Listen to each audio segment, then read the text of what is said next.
Hello dear all, I am Santosh Wagh and welcome to channel Lower by Sandhya Wagh. आज आपण पाहणार आहोत class 10 mathematics part 1 मधील problem set 4A chapter आहे financial planning. आता ह्या चॅप्टर मध्ये दोन प्रॉब्लेम सेट आहेत, त्यातला 4A आपण सॉल्व्ह करणार आहोत. आता आधीचे सगळे प्रॅक्टिस सेट आपण सॉल्व्ह केलेले आहेत. त्यामध्ये आपण जीएसटी म्हणजे काय, जीएसटी ने कशाला रिप्लेस केलेलं आहे, तर जीएसटी म्हणजे काय, गुड्स अँड सर्व्हिस टॅक्स. हा एक वन नेशन वन टॅक्स चालू केलेला आहे आणि त्या टॅक्सनी आधीचे सगळे टॅक्स त्यामध्ये इन्क्लूड झालेले आहेत. तर प्रॅक्टिस सेट सॉल्व्ह करत असताना आपण वेगवेगळे कन्सेप्ट क्लिअर केलेले आहेत. त्यामध्ये टॅक्स इनवाइस कसं बनवायचं, नंतर जीएसटी कसा कॉम्प्युट करायचा आहे, नंतर आयटीसी टर्म म्हणजे काय आहे, त्यानंतर शेअर्स, म्युच्युअल फंड्स आणि एसआयपी याबद्दल आपण इन्फॉर्मेशन घेतलेली. आता ही सगळी इन्फॉर्मेशन आपल्याला प्रॉब्लेम सेट सॉल्व्ह करताना उपयोगात आणायची आणि त्याचबरोबर आपण काही टर्म्स रिवाइज करणार आहोत. जसे जसे आपल्याला गरज पडेल त्या पद्धतीने आपण रिवाइज करणार आहोत. तर प्रॉब्लेम सेट 4A मधील पहिला क्वेश्चन आपण चालू करूया. तो दिलेला आहे की write the correct alternative for each of the following. Multiple choice question आहे. त्यातला पहिला दिलेला आहे rate of GST on essential commodities is. आता आपल्याला माहिती आहे की जीएसटीचा जे रेट्स आहेत गव्हर्नमेंटनी 5 स्लॅबमध्ये डिसाईड केलेले आहेत. तर 5 स्लॅब म्हणजे कुठले कुठले, तर पहिला स्लॅब म्हणजे 0%, ज्यावर कुठलाही जीएसटी, अशा काही गुड्स आहेत किंवा काही सर्व्हिसेस आहेत की ज्यावर कुठलाही जीएसटी आपण घेत नाही, गव्हर्नमेंट घेत नाही. नंतरचे काही थिंग्स आहेत, काही सर्व्हिसेस आहेत की ज्यावर 5% जीएसटी घेतला जातो, काही थिंग्सवर 12%, काही ठिकाणी 18% आणि जास्तीत जास्त 28% घेतला जातो. तर अशा पद्धतीने जे स्लॅब्स आहेत त्यामध्ये आपल्याला 0% जो आहे इसेन्शियल कमोडिटीज आहेत त्यावर 0% हा टॅक्स घेतला जातो. त्यामध्ये जर अजून जर पाहिलं, इसेन्शियल कमोडिटी म्हणजे काय, व्हेजिटेबल, नंतर मिल्क, हेल्थ केअर सर्व्हिसेस ज्या इसेन्शियल आहेत त्या कमोडिटीवर 0% टॅक्स घेतला जातो. आपला आन्सर काय असणार आहे, सी. या ठिकाणी किती येणार आहे, 0% आहे. परत तुमच्या लक्षात आलं असेल की बाकीचे जे स्लॅब्स आहेत त्या स्लॅब्समध्ये काय 5% स्लॅब आहे, नंतर 12% देखील आहे, 18% आहे आणि जे लक्झरियस आयटम्स आहेत त्यासाठी 28% जीएसटी देखील घेतला जातो. तर आपला answer option C is correct one. आता या ठिकाणी जस्ट फॉर इन्फॉर्मेशन म्हणून लक्षात घ्या, 5% जो स्लॅब आहे त्यामध्ये आयटम्स येणार आहे ते शुगर, टी, त्यानंतर पॅक्ड फूड्स हे आयटम्स येतात. त्यानंतर 12% मध्ये बटर, घी, आल्मंड, त्यानंतर हॉटेलिंग मध्ये जेव्हा आपण बाहेर हॉटेलमध्ये जेवायला जातो त्यावेळेस 12% जीएसटी घेतला जातो. 6% सेंट्रल गव्हर्नमेंटला, 6% स्टेट गव्हर्नमेंटला गेलेला असतो. नंतर 18% मध्ये हेअर ऑइल, सोप, आईस्क्रीम यासारखे आयटम्स असतात आणि 28% जो स्लॅब आहे त्यामध्ये लक्झरियस कार्स, नंतर ऑनलाईन गेमिंग, शॅम्पू, परफ्यूम या गोष्टीवर 28% जीएसटी घेतला जातो. त्यानंतर सेकंड सब क्वेश्चन पहा, the tax levied by the central government for trading with in the state is. आपल्याला आन्सर या ठिकाणी चूज करायचे. तर ट्रेड कशा पद्धतीने होतोय, स्टेटमध्येच होतोय, विद इन द स्टेट होतोय. किंवा दुसरा ट्रेडचा प्रकार म्हणजे काय, एका स्टेट पासून दुसऱ्या स्टेट पर्यंत देखील ट्रेड होऊ शकतो. सपोज स्टेट महाराष्ट्र आहे आणि अजून एक स्टेट आहे उत्तर प्रदेश, त्या दोन्ही स्टेटमध्ये जर ट्रेड झाला तर त्याला स्टेट टू स्टेट ट्रेड म्हणणार. आणि विद इन द स्टेट म्हणजे स्टेट, सपोज महाराष्ट्र स्टेट आहे त्यामध्ये 2 सिटीमध्ये ट्रेड झालेला आहे, पुणे आणि मुंबई, त्यावेळी आपण काय म्हणणार, विद इन द स्टेट. तर विद इन द स्टेट ही जेव्हा कंडिशन असेल त्यावेळी सेंट्रल गव्हर्नमेंट देखील टॅक्स घेत असतो. प्रत्येक ट्रेडला सेंट्रल गव्हर्नमेंट काही टॅक्स घेतो आणि काही टॅक्स त्या स्टेटमध्ये जात असतो. तर सेंट्रल गव्हर्नमेंट जो टॅक्स घेतो त्याला काय म्हणणार आपण, सीजीएसटी टॅक्स म्हणणार. या ठिकाणी आपलं ऑप्शन बी हे बरोबर असणार आहे. परंतु बाकीचे जे ऑप्शन्स आहेत ते देखील आपण समजून घेऊया. तर आयजीएसटी म्हणजे काय, हा इंटिग्रेटेड जीएसटी असतो. म्हणजे जेव्हा आपण एका स्टेटपासून दुसऱ्या स्टेटपर्यंत ट्रेड करत असतो त्यावेळी सेंट्रल गव्हर्नमेंट जो टॅक्स घेतो तो आयजीएसटी हा टॅक्स घेत असतो. त्यानंतर एसजीएसटी म्हणजे काय, स्टेट गव्हर्नमेंट टॅक्स असतो, जो आपण 50% सेंट्रल गव्हर्नमेंटला देतो आणि 50% स्टेट गव्हर्नमेंटला देत असतो. जेव्हा ट्रेड हा विद इन द स्टेट होत असतं. आणि युटी जीएसटी म्हणजे काय, जर स्टेट नसेल ते युनियन टेरिटरी असेल त्यावेळी युटी जीएसटी हा टॅक्स घेतला जातो, त्याला युटी जीएसटी ही टर्म आहे. त्यानंतर तिसरा सब क्वेश्चन पहा, GST system was introduce in our country from. आता या ठिकाणी 4 ऑप्शन्स आहेत, त्यातला करेक्ट ऑप्शन आपल्याला माहिती आहे की 1 जुलै ऑफ 2017 हे करेक्ट ऑप्शन आहे. यामध्ये बाकीच्या ऑप्शनला काही अर्थ नाही, फक्त D option is correct one, त्याला कुठलं जस्टिफिकेशन नाही. या ठिकाणी आपण जस्ट चालू केलेलं आहे. यानंतर फोर्थ सब क्वेश्चन पहा, the rate of GST on the stainless steel utensil is 18%, then the rate of state GST is. आता लक्षात घ्या, जेव्हा जीएसटी आपण दिला जातो 18%, त्यातला 50% स्टेट गव्हर्नमेंटला जातो आणि 50% सेंट्रल गव्हर्नमेंटला जातो. मग यांनी काय विचारलेलं आहे, स्टेट गव्हर्नमेंटचा जीएसटी किती असणार आहे, तर 18%च्या 50% म्हणजे किती 9% हे असणं आपलं आन्सर. आणि जो 50% राहिलेला आहे तो सेंट्रल गव्हर्नमेंटला जाणार आहे. आता तुमच्या लक्षात आलं असेल की हा 18%च्या स्लॅबमध्ये कुठला आयटम आलेला आहे, स्टेनलेस स्टील युटेन्साइल. याच्यापेक्षा जास्त जीएसटीचा स्लॅब कुठला आहे, तर तो 28%चा स्लॅब आहे. याच्यापेक्षा कमी असलेला स्लॅब किती आहे, 12%चा आहे. त्याच्या खालचा 5% आणि नंतर सगळ्यात शेवटचा 0% स्लॅब देखील आहे. तर हे झालं फोर्थ. त्यानंतर फिफ्थ सब क्वेश्चन पहा, in the format of GSTIN there are dash dash alpha numericals. आता जीएसटीआयएन म्हणजे काय, हा एक नंबर आहे. हा नंबर कोणाकडे असतो, जो ट्रेड करतो, जो रजिस्टर ट्रेडर आहे त्या रजिस्टर्ड ट्रेडरकर हा नंबर असतो. आणि हा नंबर देणं कंपल्सरी असतं, कारण की ह्या नंबर थ्रू तुला टॅक्स भरायचा असतो आणि टॅक्स बेनिफिट देखील घ्यायचा असतो. आपण जो ITC म्हणतो, इन्कम टॅक्स क्रेडिट, त्यासाठी आपल्याला जीएसटीआयएन नंबर कंपल्सरी आहे. आणि तो नंबर जो आहे तो नंबर 15, त्यामध्ये 15 अल्फा न्यूमेरिकल्स असतात. किती असतात, 15 अल्फा न्यूमेरिकल्स, म्हणजे A option is correct one. तर जे 15 अल्फा न्यूमेरिकल असतात त्यातले पहिले जे 2 डिजिट असतात तर ते 2 डिजिट स्टेटचा कोड इंडिकेट करतात. सपोज महाराष्ट्र स्टेट असेल, त्यामध्ये ट्रेडिंग होत असेल तर 27 हा त्याचा कोड आहे, महाराष्ट्र 27 हा कोड आहे. त्यानंतरचे जे नंबर्स आहेत 15 नंबरपैकी आउट ऑफ 10 नंबर जे असतात ते पॅन नंबर असतो. कोणाचा, ज्याने जीएसटी रजिस्टर केलेला आहे, जो जीएसटीआयएन नंबर घेत असतो त्याचा पॅन नंबर असतो. ते 10 नंबर असतात. आपल्याला माहिती आहे की पॅन नंबर हा नेहमी 10 अल्फा न्यूमेरिकल नंबर्स असतो. त्यामध्ये पहिले 5 अल्फाबेट्स असतात, त्यानंतर 4 नंबर्स असतात, नंतर पुन्हा एक अल्फाबेट असतो. अशा पद्धतीने पॅन हा 10 अल्फा न्यूमेरिकल नंबर असतो. आणि यानंतर जो नंबर येतो हा नंबर रिप्रेझेंट करतो की त्या ओनरने किती वेळा हा पॅन नंबर यूज केलेला आहे जीएसटीआयएन रजिस्टर करण्यासाठी. म्हणजे फ्रिक्वेन्सी 1, 2, 3, 4 किती वेळा त्यांनी वापरलेला आहे हा पॅन नंबर रजिस्टर करण्यासाठी, तो नंबर या ठिकाणी रिप्रेझेंट करतो. एक्झाम्पल जर म्हणलं तर 2, म्हणजे 2 टाइम्स त्यांनी हा पॅन नंबर यूज केलेला आहे त्या स्टेटमध्ये जीएसटीआयएन नंबर घेण्यासाठी. त्यानंतरचा नंबर जो आहे तो बाय डिफॉल्ट येतो, आणि जो बाय डिफॉल्ट नंबर आहे त्याला आपण झेडने डिनोट करतो. आणि जो लास्टचा नंबर आहे तो जेव्हा आपण जीएसटीआयएन नंबर एंटर करतो त्यावेळीच त्याचं व्हॅलिडेशन करत असतो. तर अशा पद्धतीने 15 अल्फा न्यूमेरिकल्स नंबर्स असतात जीएसटीआयएन या नंबरसाठी. त्यानंतर शेवटचा सब क्वेश्चन पहा, when the registered dealer sells goods to the another registered dealer under GST then this trading is called as this trading means term as शब्द हा टर्म ॲज. आता या ठिकाणी 4 टर्म्स आहेत, त्यातला कुठला टर्म योग्य आहे ते आपल्याला सिलेक्ट करायचा आहे. रजिस्टर्ड ट्रेडर आहे म्हणजे त्याचा बिझनेस आहे, त्या बिझनेसनी सेल केलेला आहे कोणाला, दुसऱ्या एका बिझनेस करणाऱ्या पर्सनला, म्हणजे B2B. आणि तो करेक्ट टर्म जो आहे म्हणजे तो B2B असा असतो. BB लिहित नाही किंवा BC लिहित नाही. आता C चा अर्थ काय आहे तर कस्टमर. बिझनेस करून तुम्ही जर कस्टमरला सेल करत असाल तर B2C म्हणणार, B2C ही टर्म यूज करणार बिझनेस टू कस्टमरसाठी. आणि बिझनेस टू बिझनेस ज्यावेळेस दोघांकडे जीएसटीआयएन नंबर असतो, दोघं रजिस्टर असतात, त्याला बिझनेस टू बिझनेस ही टर्म आहे. आणि जर तुम्ही कस्टमरला सेल करत असाल तर त्याला बिझनेस टू कस्टमर असं म्हणतात. तर आपलं option B is correct one. यानंतर प्रॉब्लेम सेट 4A मधील क्वेश्चन नंबर 2 पहा, अ dealer has given 10% discount on a showpiece of ₹25,000. त्या शोपीसची प्राइस किती आहे, प्रिंटेड प्राइस ही 25,000 आहे. आणि त्यांनी डिस्काउंट दिलेला 10%, म्हणजे सेलिंग प्राइस वेगळी आहे, ही फक्त प्रिंटेड प्राइस आहे. त्या प्रिंटेड प्राइसवर 10% डिस्काउंट दिलेला आहे आणि त्यानंतर सेलिंग प्राइस तयार झालेली. तर GST of 28% was charge on the discount price.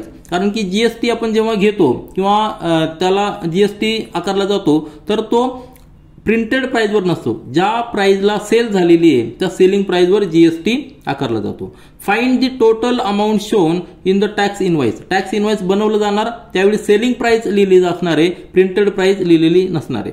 तर सेलिंग प्राइस जी आहे त्या सेलिंग प्राइसवर टॅक्स जीएसटी असणार आहे आणि तो इनवॉइस मध्ये असणार आहे. What is the amount of GST, central GST आणि SGST. आपल्याला माहिती की जीएसटीचे 2 पार्ट्स असतात, एक सेंट्रल गव्हर्नमेंटला जातो आणि एक स्टेट गव्हर्नमेंटला जातो, दोन्ही आपल्याला कॅल्क्युलेट करायचे. दोन्ही पण इक्वल असतात, दोन्ही मिळून जीएसटी तयार झालेला असतो. तर सिंपल आहे. एक आर्टिकल दिलेलं आहे, कुठलं एक आर्टिकल आपण घेऊया. आता आपण एक आर्टिकल समजण्यासाठी घेऊया. एक आर्टिकल आहे, ह्या आर्टिकलवर एक प्रिंटेड प्राइस आहे, त्यावर एक टॅग लावलेला आहे आणि त्या टॅगमध्ये प्रिंटेड जो प्राइस आहे टॅग आहे त्यावर किती लिहिलेलं आहे, ₹25,000. आता ह्या आर्टिकलची प्राइस ही प्रिंटेड प्राइस आहे, परंतु ह्या प्राइसला सेल केलेलं नाही, त्याला डिस्काउंट दिलेला आहे, 10% डिस्काउंट दिलेला आहे. म्हणजे साहजिकच त्याची जी सेलिंग प्राइस आहे, सेलिंग प्राइस कमी असणार आहे आणि ह्या सेलिंग प्राइस वरच टॅक्स घेतला जातो आणि तो जो घेणारे जीएसटी, तो जीएसटी किती असणार आहे, 28%. म्हणजे साहजिकच ही जी ॲटम आहे, हा जो शोपीस आहे, हा लक्झरियस ॲटम मध्ये आलेला आहे. आपण पाहिलेलं की जीएसटीचे वेगवेगळे स्लॅब्स आहेत, ज्या इसेन्शियल ॲटम्स असतात त्यावर 0% जीएसटी असतो, ज्या काही ॲटमवर 5%, 12%, 18% आणि सगळ्यात लास्टचा स्टेज म्हणजे 28% आहे.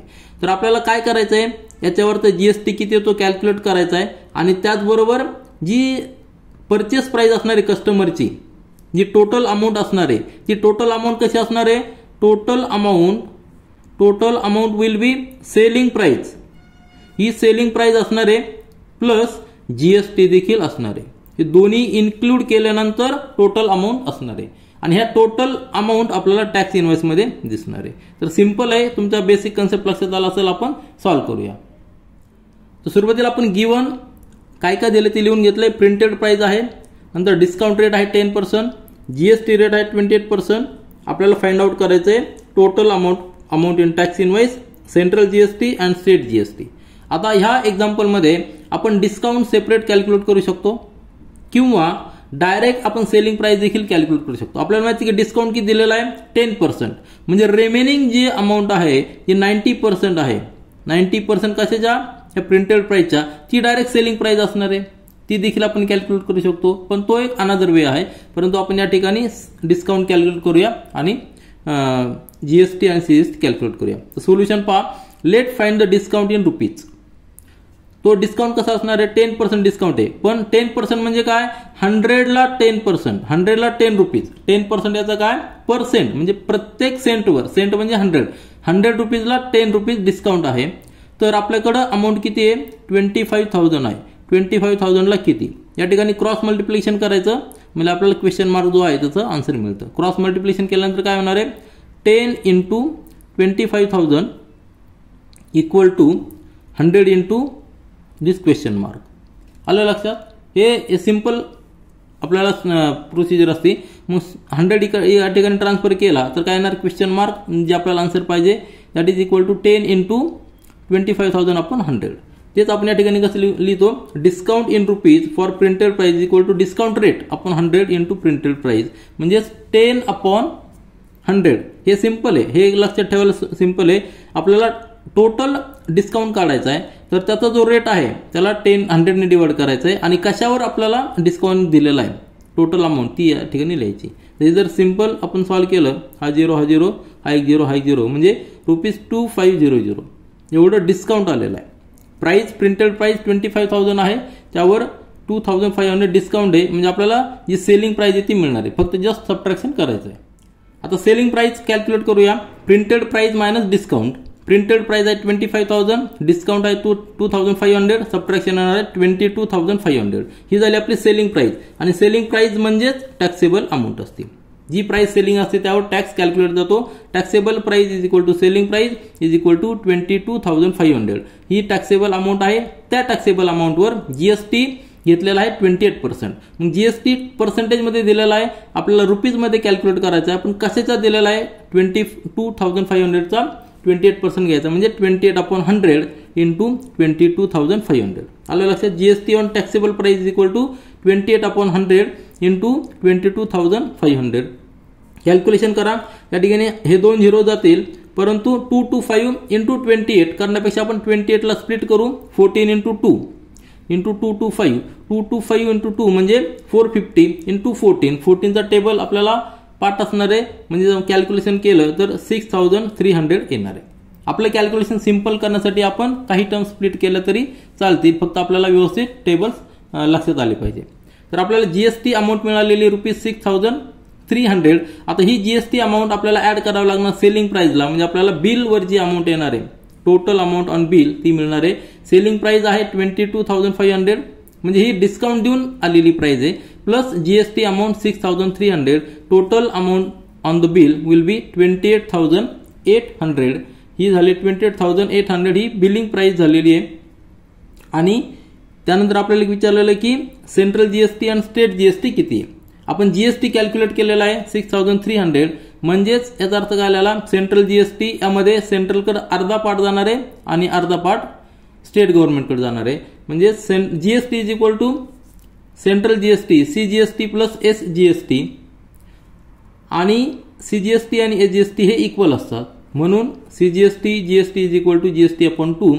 जस्ट कॅल्क्युलेशन आहे, दोन्ही आपल्याला इक्वल मिळणार आहे. 3,150 रुपीज एवढे दोन्ही गव्हर्नमेंटकडे जाणार आहे. जेव्हा आपण टॅक्स बिल बनवतो त्यावेळी जीएसटी न लिहिता सेंट्रल जीएसटी लिहितात एक कॉलम मध्ये, आणि एका कॉलम मध्ये स्टेट गव्हर्नमेंटचा जीएसटी लिहितात आणि एका कॉलम मध्ये सेंट्रल गव्हर्नमेंटचा जीएसटी लिहितात. तर 28% जीएसटी त्याऐवजी 14% अशा पद्धतीने दोन कॉलम लिहिलेले असतात. आणि त्यानंतर प्रॉब्लेम सेट 4A मधील क्वेश्चन नंबर 3 पहा. क्वेश्चन नंबर 2 आणि क्वेश्चन नंबर 3 सेम आहेत. क्वेश्चन रीड करा. Readymade garment shopkeeper gives a 5% discount on the dress of ₹1,000 and charge 5% GST on the remaining amount. Then what is the purchase price of the dress for the customer? Simple आहे. एक dress घेतलेला आहे. Suppose ह्या ड्रेसवर, हा जो dress आहे ह्या ड्रेसवर discount दिलेला आहे. तो डिस्काउंट दिलेला 5%, म्हणजे त्याची जी ही प्रिंटेड प्राइस असणार आहे. प्रिंटेड प्राइस किती आहे, ₹1,000 आहे. नंतर 5% डिस्काउंट दिल्यानंतर त्याची सेलिंग प्राइस मिळणार आहे. आलं लक्षात. आणि ह्या सेलिंग प्राइसवर काय केलेलं आहे, 5% जीएसटी घेतलेला आहे. जीएसटी घेतलेला आहे. त्यानंतर कस्टमरला ती परचेस करता येणार आहे. म्हणजे कस्टमरला परचेस करताना सेलिंग प्राइस द्यायची आहे प्लस जीएसटी देखील द्यायचं आहे. म्हणजेच purchase price for the dress, purchase price of dress for the customer आपल्याला कॅल्क्युलेट करायची. सिंपल आहे. तर आपण सुरुवात करूया. गिवन दिलेला आपल्याला प्रिंटेड प्राइस ₹1,000, डिस्काउंट दिलेला आहे 5%, जीएसटी रेट दिलेला 5%, आणि आपल्याला फाइंड आउट करायची purchase price of the dress. Solution पहा या ठिकाणी. तर सोल्युशन पहा. Let's find the discount in rupees for total printed price. Total discount काय असणार आहे, discount rate into discount rate कशावर दिलेला प्रिंटेड प्राइस, म्हणजेच काय 5/100 हा डिस्काउंट दिलेला आहे इंटू 1000. हा 5% दिला म्हणजे त्याला 100 ने डिवाइड केल्यानंतर रुपीज मध्ये कन्वर्ट होतो. 5/100 इंटू 1000 म्हणजेच आलेला आहे ₹50. डिस्काउंट किती आलेला आहे, ₹50. आता हे डिस्काउंट काढण्यासाठी तुमच्या लक्षात आलं असेल आपण कसं कॅल्क्युलेट करतो. 100ला डिस्काउंट दिलेला आहे ₹5. 5% म्हणजे 100ला 5. आपल्याकडे अमाऊंट आहे 1000. 1000ला किती असणार आहे, आलं लक्षात. या ठिकाणी क्रॉस मल्टिप्लिकेशन घ्यायचं. कुठलं इक्वेशन असो या पद्धतीने मांडायचं. किती दिलेलं असला 100ला 5 आहे, 1000ला किती, म्हणजे क्रॉस मल्टिप्लिकेशन घ्यायचं. क्रॉस मल्टिप्लिकेशन गेल्यानंतर काय येणार आहे, 100 into X is equal to 5 into 1000. आलं लक्षात. आता 100 इकडे ट्रान्सफर करायचा. एक्सची व्हॅल्यू मिळणार आहे आपल्याला 5/100 इंटू 1000. हे गणित नेहमी लक्षात, हे सोल्युशन नेहमी लक्षात ठेवायचं. म्हणजेच काय करतो आपण, जो डिस्काउंट दिला आहे त्याला 100 ने डिवाइड करतो आणि ज्यावर डिस्काउंट दिला आहे त्यांनी मल्टिप्लाय करायचं. आन्सर आपल्याला आलेलं आहे ₹50. 50 हा डिस्काउंट मिळालेला आहे. आता जीएसटी आपण सेलिंग प्राइसवर काढणार आहे, म्हणजे टॅक्सेबल अमाऊंट आपल्याला कॅल्क्युलेट करावं लागणार आहे. तर सेलिंग प्राइस कशी येणार आहे, printed price minus discount. Printed price किती 1000 आहे, त्यामधला ₹50 डिस्काउंट दिलेला आहे, म्हणजे 1000 मायनस 50. तर किती आलेले सेलिंग प्राइस 950. आणि ही सेलिंग प्राइस आहे तीच टॅक्सेबल अमाऊंट असणार आहे. आता ह्या टॅक्सेबल अमाऊंटवर आपल्याला जीएसटी कॅल्क्युलेट करायचा आहे. जीएसटी किती 5% आहे, म्हणजे 100ला 5, तर 950ला किती, म्हणजे 5/100 इंटू 950. कॅल्क्युलेशन जर केलं तर किती येणार आहे, या ठिकाणी 47.5. तुम्ही कॅल्क्युलेशन करा. 5 ने डिवाइड करा, या ठिकाणी 2 येणार आहे. 2 ने 95ला डिवाइड केल्यानंतर 47.5 हे जीएसटी आलेला आहे, टोटल जीएसटी आलेला आहे. मग सेलिंग प्राइस किती होती 950 प्लस त्यामध्ये जीएसटी ऍड करायचा आहे. दोघांचं ॲडिशन जर केलं तर परचेस प्राइस मिळणार आहे ती किती असणार आहे 950 प्लस 47.5 म्हणजे 997.5 रुपीज ही झाली सेलिंग ही झाली purchase price for the customer. Simple example होतं, लक्षात घ्या. डिस्काउंट दिल्यानंतर 5% डिस्काउंट दिल्यानंतर सेलिंग प्राइस कमी झालेली, परंतु त्यामध्ये जीएसटी आपल्याला ऍड करावं लागणार आहे. त्यानंतर प्रॉब्लेम सेट 4A मधील क्वेश्चन नंबर 4 पहा. Traded from Surat Gujarat. आता गुजरातमधील सुरत हे सिटी आहे, त्या सिटीमधून त्यांनी काय केलेलं, sold cotton clothes to a trader in Rajkot which is also located in Gujarat. म्हणजे गुजरात ह्या स्टेटमध्येच दोन ट्रेड झालेले आहेत. जो ट्रेड झालेले आहेत ते दोन सिटीज गुजरातमध्येच आहेत, म्हणजे विदिन द स्टेट ट्रेड झालेला आहे. The taxable value of the cotton cloth is ₹2.5 lakhs. आता टॅक्सेबल व्हॅल्यू डायरेक्ट दिलेली आहे. किती दिलेली आहे? 2.5 lakhs. What is the amount of GST 5% paid by the trader in Rajkot. Trade कसं झालेला आहे, एक ट्रेडर आहे, हा सुरत मधला ट्रेडर आहे, बरोबर आहे की नाही. सुरत मधला ट्रेडर आहे आणि हा गुजरातमध्ये स्टेटमध्ये आहे. त्यांनी ट्रेड केलेला आहे. क्लॉथ त्यांनी किती 2.5 lakhsचे हे सेल केलेले आहेत. कोणाला? दुसऱ्या ट्रेडरला. तो जो ट्रेडर आहे तो राजकोटमध्ये आहे आणि राजकोट देखील गुजरातमध्ये. म्हणजे विदिन द स्टेट असा ट्रेड झालेला आहे. आलं लक्षात.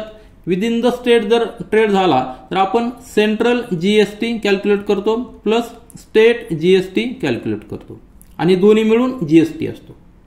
That is equal to total GST. आलं लक्षात. म्हणजे जीएसटी जो असेल त्यातला 50% सेंट्रल गव्हर्नमेंटला, 50% स्टेट गव्हर्नमेंटला. आपल्याकडे टॅक्सेबल अमाऊंट आहे आणि जीएसटी किती आहे? 5% आहे. आता सिंपल आहे, अतिशय सिंपल आहे. आपण या ठिकाणी डायरेक्ट सॉल्व्ह करूया. गिवन आपल्याला दिलेलं आहे, टॅक्सेबल व्हॅल्यू दिलेली आहे 2.5 lakhs, म्हणजेच याचाच अर्थ ₹2,50,000 अशा पद्धतीने आपण लिहू शकतो आणि जीएसटी रेट दिलेला 5%. म्हणजेच जीएसटी अमाऊंट कशी कॅल्क्युलेट करू शकतो आपण? जीएसटी रेट इंटू कशावर जीएसटी कॅल्क्युलेट करायचा? Taxable amount. तर टॅक्सेबल अमाऊंट या ठिकाणी लिहिलेले 5/100 इंटू 2,50,000. 2 0 गेलो आणि 5 इंटू 2,500 म्हणजेच 12,500 ही झालेली GST amount. Total amount of the GST is ₹12,500. Simple example आहे, यामध्ये कुठलंही काही वेगळं कॅल्क्युलेशन नाही. फक्त जीएसटी रेट आपल्याला माहिती आहे, टॅक्सेबल अमाऊंट माहिती आहे, कॅल्क्युलेशन करायचं. आता प्रॉब्लेम सेट 4A मधील क्वेश्चन नंबर 5 पहा. Shrimati Malhotra purchase solar panel for a taxable value of ₹85,000. She paid them for ₹90,000. The rate of GST is 5%. Find the ITC of Shrimati Malhotra. What is the amount of GST payable by her. Trade कसे झालेला आहे? मल्होत्रा यांनी एक item purchase केलेला आहे.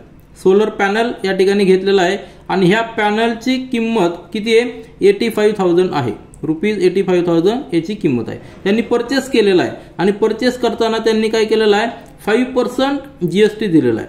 GST किती दिलेला आहे? 5% दिलेला आहे. आणि त्यानंतर हे त्यांनी सेल केलेलं आहे. कोणाला? दुसऱ्या एका कस्टमरला सेल केलेला आहे. परंतु त्यावेळी त्यांची जी प्राइस झालेली आहे ती प्राइस झालेली 90,000 त्याच पॅनलची. तोच पॅनल त्यांनी 85,000ला घेतलेला आहे. त्यावेळी त्यांनी तो पॅनल 90,000ला विकलेला आहे. आणि ज्यावेळेस त्यांनी विकला त्यावेळी देखील जीएसटी तोच रेट असणार आहे, कारण की तो ॲटम सेम आहे. कुठलाही जरी ॲटम असला तो किती वेळा जरी त्याचा ट्रेड झाला तरी त्याचा जीएसटी बदलत नाही.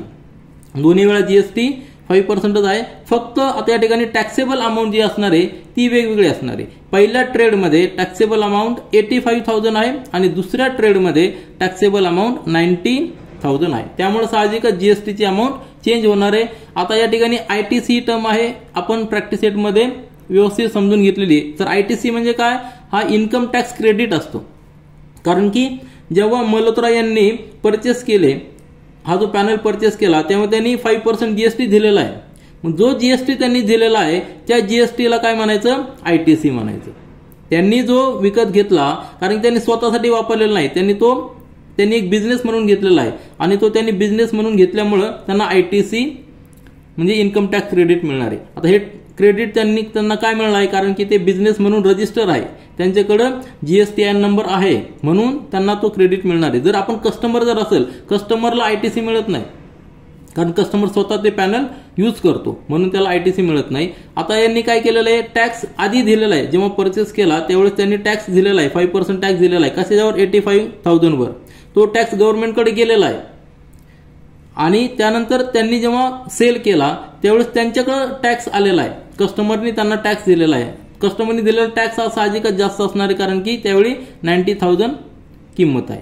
आलं लक्षात. आता जो जास्तीचा टॅक्स आलेला आहे तेवढाच फक्त त्यांना जीएसटी पे करायचा आहे. म्हणजे पेएबल जीएसटी जे आहे, जीएसटी पेएबल काय, जो जास्तीचा टॅक्स त्यांच्याकडे आलेला आहे, त्यांनी एक टॅक्स दिलेला आहे आधी, तर तो टॅक्स वजा करून जो काय राहिलेला टॅक्स आहे तेवढंच त्यांना जीएसटी पे करायचा आहे, त्यालाच पेएबल जीएसटी असं पण म्हणतो. तर हे ट्रेड तुमच्या लक्षात आलं असेल. आपण एक्झाम्पल सॉल्व्ह करूया. तर गिवन आपल्याला दिलेलं आहे purchase price 85,000, selling price 90,000, GST rate 5% आणि आपल्याला फाइंड आउट करायचं आहे ITC for the ITC and GST amount for Shrimati Malhotra. तर सॉल्व्ह करूया. तर सोल्युशन पहा. या ठिकाणी परचेस ज्यांनी ट्रेड केलेला आहे, सुरुवातीचा ट्रेड केलेला आहे परचेस ट्रेड, त्यावेळी त्यांना जीएसटी त्यांनी दिलेला आहे. परचेस अमाऊंट आपल्याला माहिती आहे, परचेस व्हॅल्यू किती आहे 85,000 आणि जीएसटी रेट किती 5% आहे. म्हणजे 5% ऑफ 85,000 जर आपण कॅल्क्युलेट केला तर तो इनपुट जीएसटी झालेला आहे. त्यांनी जो जीएसटी दिलेला आहे आधीच्या ट्रेडरला तो त्यांचा इनपुट जीएसटी झालेला आहे. तो ट्रेड त्यांनी जीएसटी किती दिलेला आहे तर 5% ऑफ 85,000 म्हणजे 5/100 इंटू 85,000 कॅल्क्युलेशन जर केलं तर आपल्याला आन्सर येणार आहे 4,250. हा त्यांचा इनपुट जीएसटी झालेला आहे.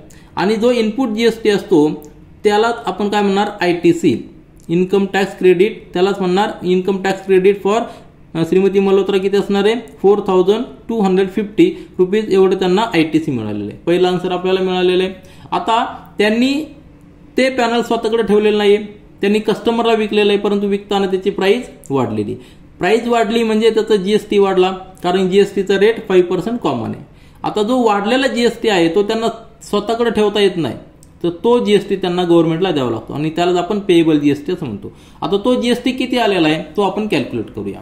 जर त्यांनी सेलिंग केलेलं आहे, जे पॅनल सेलिंग केलेलं आहे, त्यावेळी त्याला आउटपुट जीएसटी असं म्हणणार आहे. आणि तो जीएसटी किती असणार आहे, जीएसटीचा rate into selling price. Selling price 90,000 आहे, 5% हा जीएसटी रेट आहे म्हणजे 5/100 इंटू 90,000 कॅल्क्युलेशन जर केलं तर आपल्याला येणार आहे ₹4,500. म्हणजे त्यांच्याकडे जो जीएसटी आलेला आहे, त्यांच्याकडे जीएसटी किती आलेला आहे 4,500 आलेला आहे.